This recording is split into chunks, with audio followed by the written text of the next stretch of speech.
University of Virginia students back to class. 2 teams show sports mean more than just the score, and a new LEGO Star Wars game is out now. These stories and more coming up next on our NKU World Report.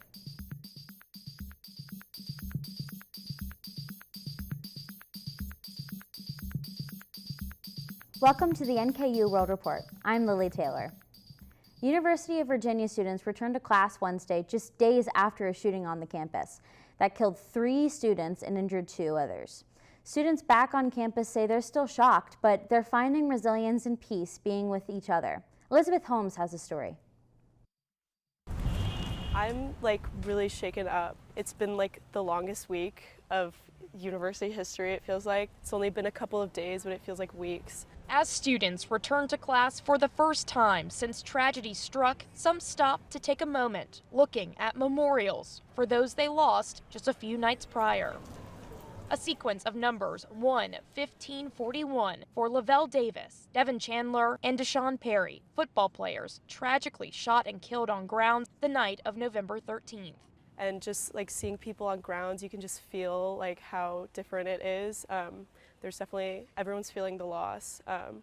And yeah, you can just see it around grounds. The grief on grounds helping some try to make sense of it all. I think part of me was expecting, are people going to try to just pretend like nothing happened? And, I think that's the complete opposite. I think people wanted to reflect, wanted to talk about this. It's a shared trauma that we have. Across from UVA, Ragged Mountain Running Shop has this sign outside, UVA Strong, for its student employees. Since its start 41 years ago, we roughly guess we've had close to 1,000. Yeah, it's been a really special experience. They told their students they didn't have to work. Each one of them came in, give them a hug, talk, arm around them, and just listen to their experiences as they laid out what they have gone through. And I must say, they've been traumatized. Co-founder Mark Lorenzoni lending an ear or a hug, saying his students are resilient. The university has shined through all this, and they have shown that they really, truly are a place that deeply cares. And you can see this camaraderie, this unification of the student body over the last 2 days. That's been really, really special to see. It's a troubling time in the tech industry. Workers watch and wait as sweeping layoffs begin at Facebook's parent company Meta, Amazon, and Twitter. Twitter has already slashed half of its staff, and now new owner Elon Musk has given workers until 5 p.m. this evening to commit to, quote, extremely hardcore work or leave. CNN's Vanessa Yurkovich reports on the tech sector's dizzying reality check. In 3 weeks, the tech industry lost tens of thousands of jobs. Historic layoffs at Twitter, Meta, Lyft, and Amazon. Layoffs.fyi, a crowdsourced layoff tracking site, puts it at more than 35,000 layoffs so far this month. That's the highest month since the pandemic. So that beats April 2020, which was 17,000 employees laid off. Meta cut its workforce by 13%. CEO Mark Zuckerberg saying he's taking accountability and apologizing to those impacted. New owner Elon Musk slashed half of Twitter's staff, with founder Jack Dorsey tweeting, "The company grew too quickly. I apologize for that." And Amazon is laying off 10,000 workers this week, citing an unusual and uncertain macroeconomic environment. There were big investments made during the pandemic time. While the rest of the economy, for example, was plummeting by 3.4%, tech grew by 4%. But in a post-pandemic high inflation world, consumer behaviors and spending habits are changing, with the threat of a recession on the horizon. I take this as a sign that maybe companies got over their skis at some point, right? And they're trying to kind of sit upright again. Roger Lee founded Layoffs.fyi as the pandemic unfolded. Recently, he's been digging deeper into the numbers. There have been many companies who have been letting go half or more of their recruiting HR teams just because they're not hiring as many people anymore. Aaron Backman, a recruiter at a tech company, was one of those layoffs. What did that feel like for you? It was a really awful feeling. We were told really early in the morning, an email saying layoffs are coming today, and if you get a call, it's going to be you.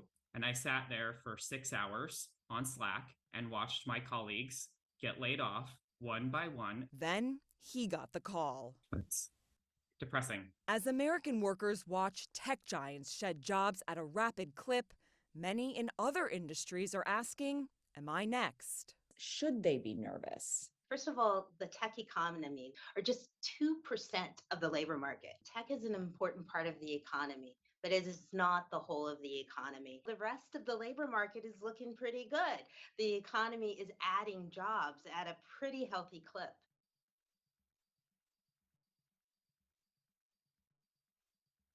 Business in Boston is turning millions of used chopsticks into beautiful furniture and home decor. The project is not only saving trees, it is keeping tons of waste out of the local landfill. Doug Meehan has the story. That is a lot of chopsticks. How much are we looking at? 2 months worth. Elaine Chow is the founder of Chop Value Boston, a franchise that collects used chopsticks from area restaurants and turns them into commercial and home furnishings. Matthew here is sorting the chopsticks and preparing them for a dip. Through a process of sorting, dipping, baking, hammering, and pressing, these ancient eating utensils are transformed into sterilized, state-of-the-art building tiles. It's very, very strong. Bamboo is a strong material in itself, and when you bundle it all up like this has been rated stronger than oak and maple. During the pandemic, Elaine was looking to make a change from decades in the nonprofit world. When she stumbled across a Chop Value video on YouTube, she asked herself a couple of questions. First, was there a large enough supply of used chopsticks in the Boston area? Well, obviously, yes. And then second, do people want to buy recycled materials? Do people want to buy sustainable building materials, carbon negative stuff? The answer to that, I truly believe, is yes. Once her Chop Value operation was up and running here in Charlestown, Elaine quickly confirmed her findings. It's been incredible. You know, we signed up 100 restaurants in March, and within 6 months, we had collected almost 8 tons of material.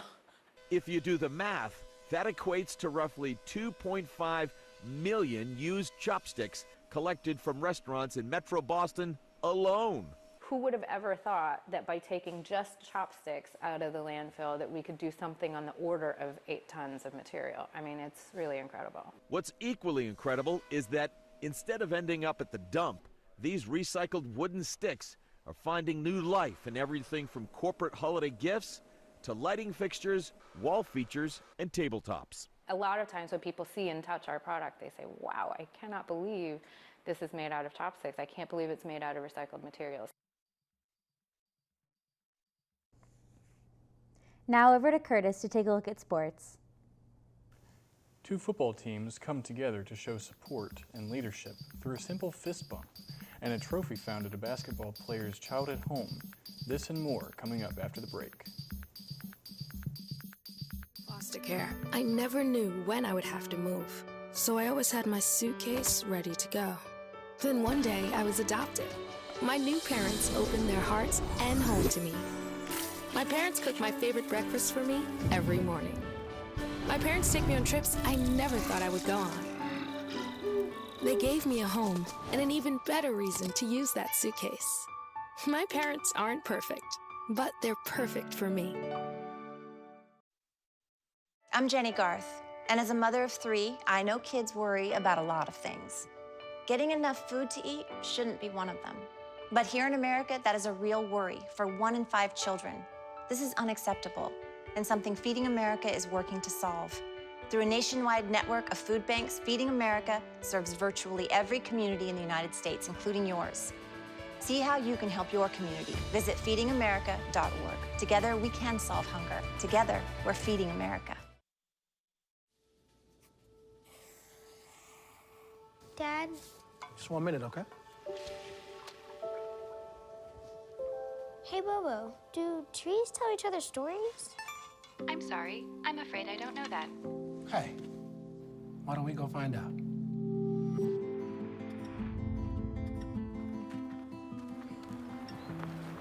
Listen. Do clouds take naps? I couldn't tell you.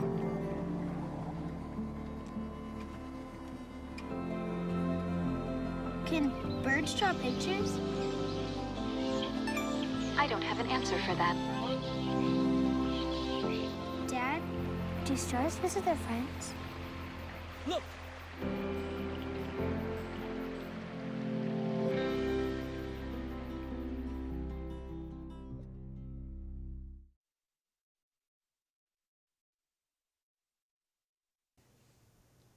Welcome back. I'm Curtis Nurnberg with today's Sports Report. Friday night lights often bring out the competitive spirit among high school football players. But as Angela Luna explains, one recent game in Maine showed the action that took place on the field was no match for what the players did off the field. I saw a kid there and I was fist pumping people, so I decided to go over to him. What started out as a small gesture at a Friday night football game helped unify the bond between Herman and Mahomet Valley high schools. That fist bump created a chain reaction from the Herman Hawks football team that made it extra special for one Mahomet Valley family. During the game, defensive coordinator Jason Stewart's wife witnessed multiple Herman football players fist bump their son Landon while he was on the bench. Kids today's day and age don't usually do that, and it meant a lot to us because, I mean, our kids are around him and they learn so much from Landon, and they just accept him and they take him in as part of the team, and they're obviously better kids for being around him, you know.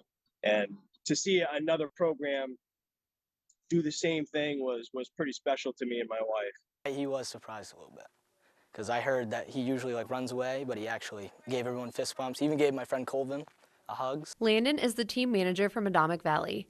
He is also nonverbal and tends to get nervous when people come up to him.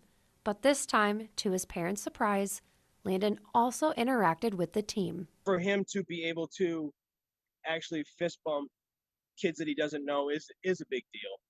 Yeah. So that was, you know, like I told Kyle, so that's obviously much bigger than the game. It's beyond hitting, it's beyond winning, it's beyond all those things. And I think it's just a bond of two programs that get it. Herman head coach Kyle Gallant wants his team to be leaders on and off the field. He hopes the bond between these two teams inspires other football programs and athletes to embrace the lessons that go beyond the field. We're using an avenue in the game of football to teach young men and women how to be productive adults. People are never going to remember a 32-30 loss 10 years before, but they'll remember your character. A historic discovery at a Massachusetts home is bridging a relationship between a man who once lived in the home and the woman who lives there now. Mary Saladna has their first introduction on. This is a story about a house and a hidden treasure, and the two people both brought together. Say hi to Satch Sanders. Finally! We surprised Kate Conway today. She's been trying to track down Celtics Hall of Famer Tom Satch Sanders for months. She owns a house in Bourne that once was his. I always thought about the place in Bourne as being a real favorite for me, simply because every time I drove up to it, I felt so relaxed. Last year, as Kate was renovating the kitchen, she found this behind the built-in ovens. So the way the original kitchen was, when Satch had the house, there was double ovens in the corner. So behind the double ovens, there was a space and there was a gap at the top, and we suspect this was on top displayed, and he must have reached for it, or somebody reached for it and knocked it back into that space. Satch sold the house in 2003, so that trophy bowl has been in hiding for 20 years. Does it say anything on it? It says New York University Alumni Trophy. That should crumble right in your hand. That's how old it is. We figured it was old. You know, if that bowl could talk, what stories it would tell. It was so cool that we found it. What's even cooler is how its discovery is bringing people together. Whatever you do, do not rub that bowl. There may be a genie or something involved. Hey, listen, we were thinking of taking down another wall. Watch there be another trophy behind that pot.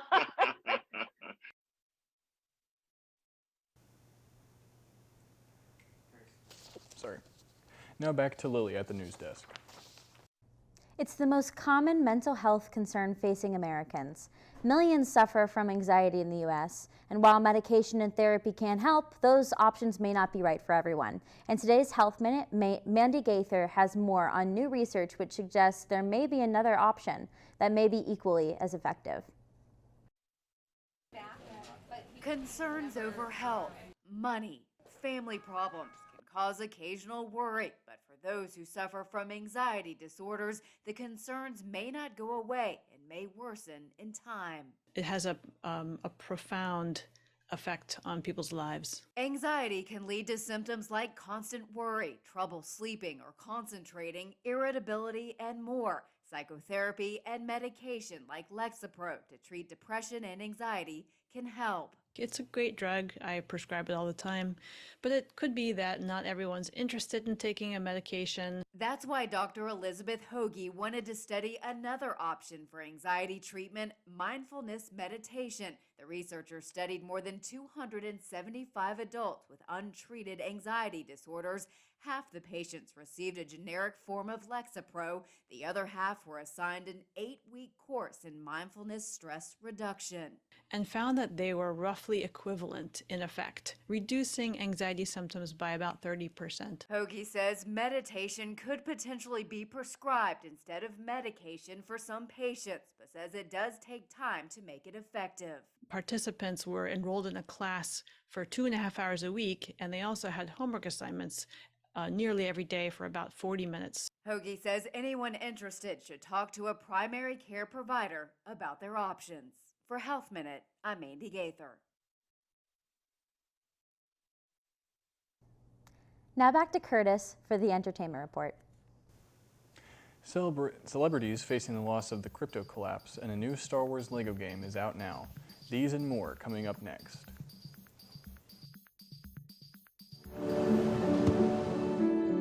I don't remember how it started. Go to that. Our back and forth. It always came back. Dad! You probably don't remember what you told me, That was perfect. but I heard every word.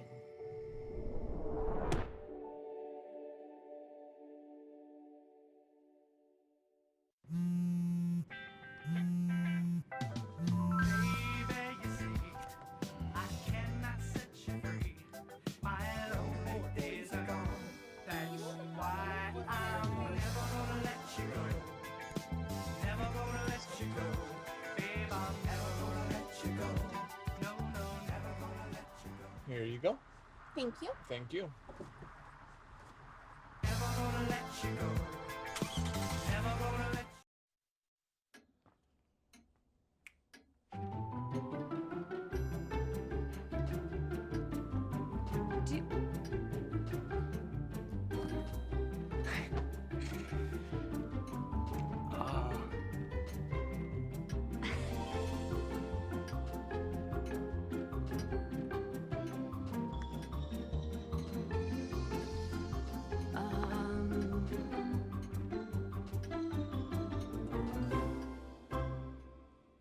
Listen, you're my friend. I noticed you haven't really been yourself recently. Yeah, I feel like something's up. How are you? Are you okay? Is there anything you want to talk about? I just want to know how you're feeling. And listen, even if you don't know what to say, I'm here to talk. No matter what you're going through, I just want you to know I'm here. I've got your back. When you want to talk, I'm here.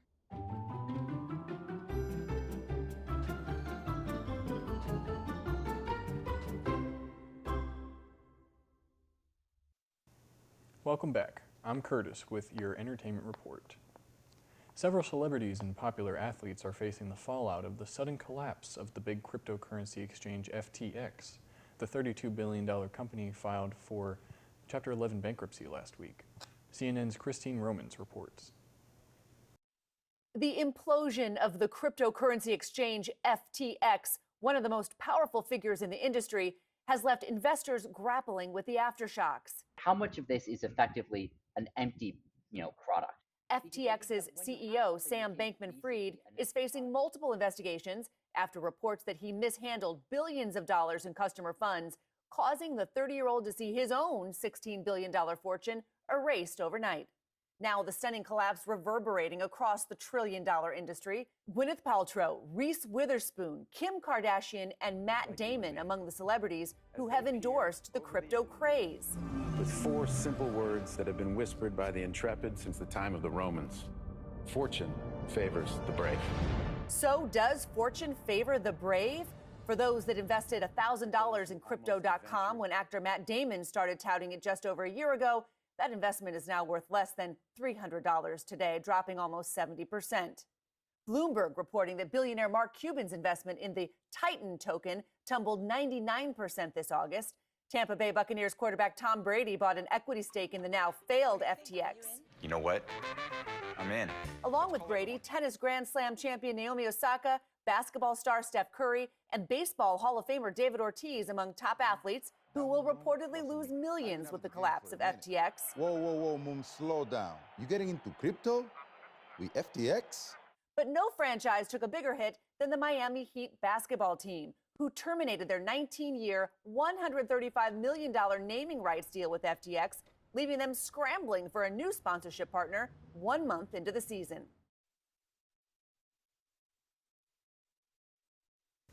A new edition of the LEGO Star Wars video game is out now. Rick Damagea reports. I like this! The galaxy far, far away gets bricker, or rather bigger, in LEGO Star Wars The Skywalker Saga Galactic Edition. Most impressive. The game collects the LEGO recreations of the 9 movies in the Skywalker saga into a single experience, along with 13 playable character packs for even more LEGO minifigures to play as. As various streaming series continue to expand the Star Wars galaxy, so does the game, with expansion packs planned for release later in November, bringing characters from Star Wars Rebels, Obi-Wan Kenobi, Andor, and the Book of Boba Fett to the game. LEGO Star Wars The Skywalker Saga Galactic Edition is available now for current and next-gen game systems as well as PC. Goodness gracious me. This is not the pod you're looking for. Leveling up in Hollywood, I'm Rick Damagella. Now back to Lily for a final check at the news desk. One of the most well-known wedding chapels in the world will be now under new management for the first time in 6 decades. The founder of the Las Vegas famous Little White Wedding Chapel is giving her bouquet away to a new owner. Kay McCobb has the story. 61 years later, still, here comes the bride. As hundreds of thousands of couples come to Las Vegas every year to say I do, one of the most famous shops is the Little White Wedding Chapel. 6 decades later, owner Charlotte Richards says she's ready to take her last look down the aisle. I can't do too much more, but I'm going to stop. I'm not going to stop. She's left a mark on the history of Las Vegas. She says more than 800,000 couples have been married in the chapel, from celebrities like Judy Garland, Michael Jordan, to Joe Jonas and Sophie Turner, and more recently, Jennifer Lopez and Ben Affleck, who tied the knot in the chapel's drive-thru in August of this year. When I asked Richards how that experience was for her, she responded, Secret. Yeah. Yes, very low key. It's a secret. Yeah. We caught up with one couple from California who says they wanted a Vegas wedding and knew exactly where to go. Wanted history, something to be a part of. And many more special moments are still to come. New president of the Little White Wedding Chapel, Melody Willis-Williams, says Richards is proud to turn over her role to Cliff Everts, CEO and founder of the esteemed Las Vegas Wedding Company. The two have big plans to continue the chapel's legacy. Make changes that will just improve the experience for wedding couples coming in from all over the world, updates that'll make it more picturesque. And the best part, Richards will still be a part of the place she helped build. The famous Tunnel of Love, we're going to include Charlotte's Way as a street name for her. I mean, she'll still always be the heartbeat of Little White Wedding Chapel. And for her final goodbye, Richard leaves a special message to everyone. Tell your spouse, I love you, I need you, I want you, and I can't live without you. I'm going to get married in the Little White Chapel in the sky. I vow to be never, never, never part. Thanks for watching the World Report, and as always, stay classy, NKU.